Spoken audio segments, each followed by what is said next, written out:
So, The Shallows. Well, I was going to admit that it's a pretty creepy movie, especially the music. The music is pretty creepy, even in the credits section. Beltrami, in that sense, does set the atmosphere. But, this is the problem, right? I mean, it works as a horror movie because she is alone as well, not many others are. Like you got the Meg, which has an absolutely room full of people. Lots of people die, but it's still a full room. Then you got many others. You got generally there are always a lot of people. But anyway, this is the first one that I've seen had something to do with um, dangers, whether shock, it's as you do shock or not, you know. And she's alone, so that's the key aspect of it. So in that sense, it's believable the way she acts, believable, realistic. Then you get the ending. I don't know why they did that. I really have no idea. The ending is just bizarre. It's just bizarre. Like I don't even understand what happened there. How does the chain get pulled in?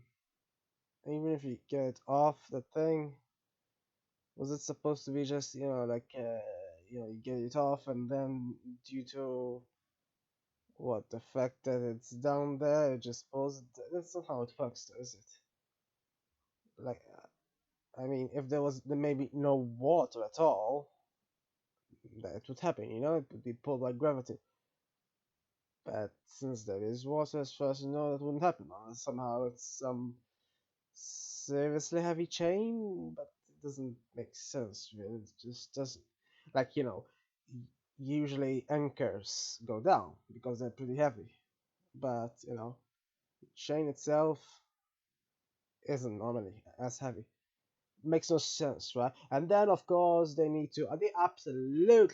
need to, it's kind of like I mean, the mag itself fell to this nonsense as well, where oh yeah, they absolutely need to destroy this shark. Why? I mean, wouldn't be just any other movie where they don't destroy it. Isn't would be maybe something other than like most other movies.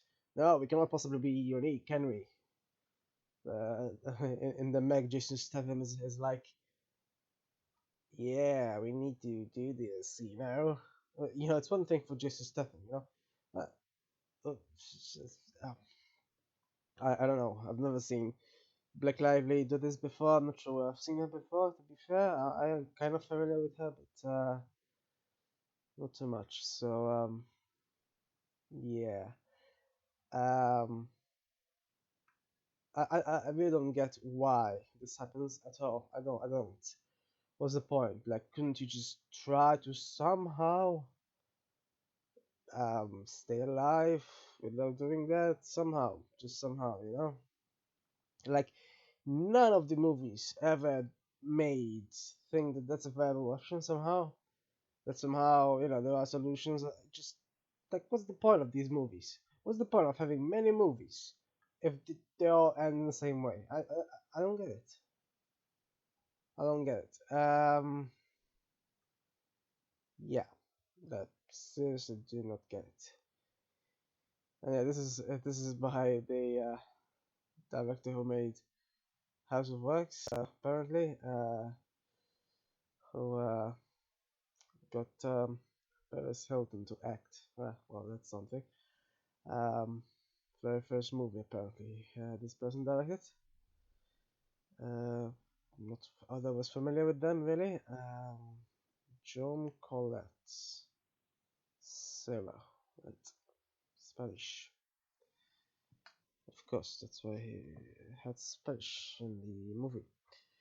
Um, it's very. I mean, otherwise, I mean, cinematographically though, it looks pretty cool. It obviously has a huge amount of gore.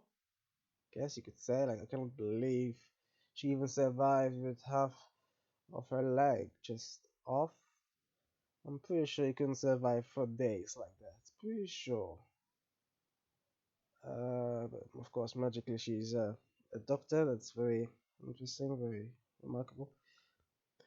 But yeah, this director also apparently directed Unknown, which I've seen long ago though, so I couldn't quite remember. This is also quite similar, isn't it? It's more of a thriller, so bit strange, and Orphan as well. I've commented on Orphan. I didn't like the ending there either. More in my commentary elsewhere. So yeah. But yeah, I don't get. I remember liking Unknown though generally. I don't quite remember it very much. So. And apparently he's gone and done a DC comic movie. You know, he is I guess expanding a bit, huh? Before it he did a fantasy adventure. Hmm. So, then action thriller, commuter. One All Night is an action thriller. So he does action thrillers, horror, and adventure movies. I don't know. Yeah, strange. Superhero movies and fantasy adventure movies, and just one solitary sport movie. Huh. These directors make weird choices. That's for certain. But yeah, I guess he's directed quite a few. In essence, I remember watching House of Wax in the cinema. Actually, it's creepy from what I remember. Yeah. So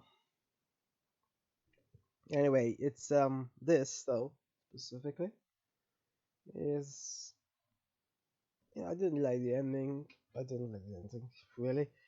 Otherwise, so it works because she's alone. So in that sense, you can sort of see how yeah. But I don't think it's very realistic, is it? It's just also the fact that at first the shark didn't show its fin, and then somehow magically, for most of the time, besides that first bit, when conveniently, it could bite her. Uh, but yeah, the rest of the time, then it did show the fin. So no idea. Maybe it's like, yeah, I'm just going to do this first, and then I'll alert her to make sure she doesn't get totally eaten by me. Otherwise, we cannot end the film so gloomily, can we? Which obviously is what the director thought, not the shark. But you know, uh, imagine if the shark thought that. This, why would a shark just show the fin if at the beginning didn't show? It makes no sense. So there's a lot of strange decisions, especially the thing with the chain at the end. I have no idea how that works. No idea. Maybe it was a large metallic octopus, and it was just retrieving its one of its yeah. That would make as much sense as any.